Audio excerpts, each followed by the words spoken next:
खबरों का lunch box. नमस्कार, मैं हूं अमन गुप्ता और आप सुन रहे हैं रेडियो मनी 9 पर खबरों का लंच बॉक्स।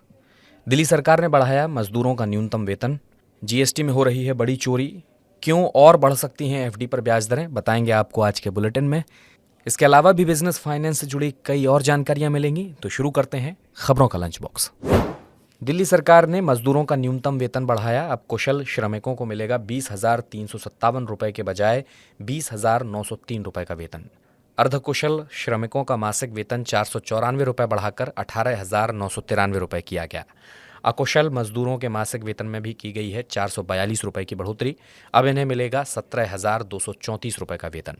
दिल्ली के श्रम मंत्री राजकुमार का कहना है कि दिल्ली में मजदूरों को मिलने वाला न्यूनतम वेतन देश के दूसरे किसी भी राज्य की तुलना में है सबसे ज्यादा। आने वाले समय में प्राइवेट संस्थान भी मांग सकेंगे आधार कार्ड। अभी तक कुछ सरकारी संस्थान ही मांग सकते थे आधार कार्ड, लेकिन केंद्र ने दिया प्रस्ताव कि प्राइवेट संस्थाएं और राज्य सरकारें भी कर सकेंगी अलग अलग सेवाओं के लिए आधार के जरिए प्रमाणीकरण। सरकार की इस पहल से बढ़ेगा आधार का दायरा। केंद्र ने 5 मई तक प्रस्ताव पर लोगों से मांगी राय। जीएसटी में बड़ी चोरी का खुलासा। सरकार की सख्ती के बावजूद बढ़ रहे हैं जीएसटी चोरी के मामले। साल 2022-23 में जीएसटी चोरी दोगुना बढ़कर 1,01,000 करोड़ हुई। इस दौरान चोरी करने वाले कारोबारियों से 21,000 करोड़ रुपए वसूले गए। इस अवधि में कर चोरी के 14,000 मामले दर्ज किए गए। वर्ष 2021-22 में 54,000 की जीएसटी चोरी का पता चला। इस अवधि में कर चोरी के दर्ज हुए थे कुल 12,574 मामले। पिछले 6 साल में 3,08,000 करोड़ की जीएसटी चोरी का हुआ है खुलासा।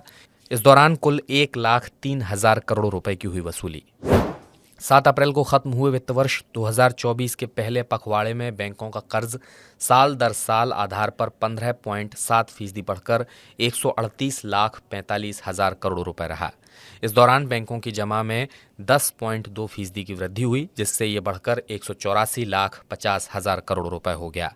इससे बैंक ग्राहकों को फायदा होगा, क्योंकि आने वाले समय में बैंक जमा जुटाने के लिए बढ़ा सकते हैं एफडी पर ब्याज दरें।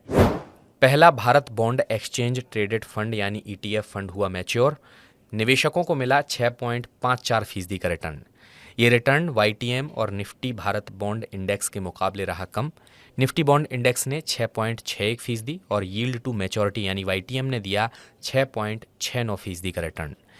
एडलवाइस म्यूचुअल फंड की तरफ से जारी नोट से मिली है ये जानकारी। ट्विटर ने हटाए सभी हस्तियों के ब्लू टिक। आनंद महिंद्रा, रतन टाटा, अमिताभ बच्चन, विराट कोहली जैसे सभी बड़े नामों के आगे से हटा ब्लू टिक।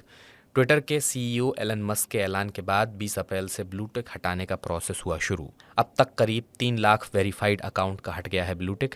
अब ट्विटर पर ब्लू टिक के लिए सभी यूजर्स को ब्लू सर्विस के लिए करना होगा साइन अप। इसके लिए मोबाइल यूजर्स को देना होगा 900 रुपए मासिक शुल्क। 6,800 रुपए में खरीद पाएंगे एनुअल प्लान।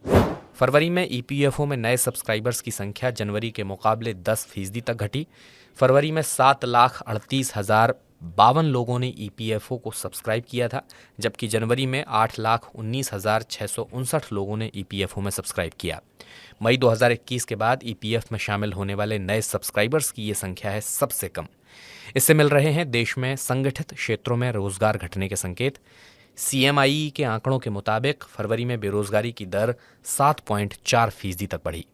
बिजनेस और पर्सनल फाइनेंस से जुड़े खबरों के लंच बॉक्स के इस बुलेटिन में बस इतना ही। इसे लिखा है आंचल चौधरी ने। मेरा नाम अमन गुप्ता है।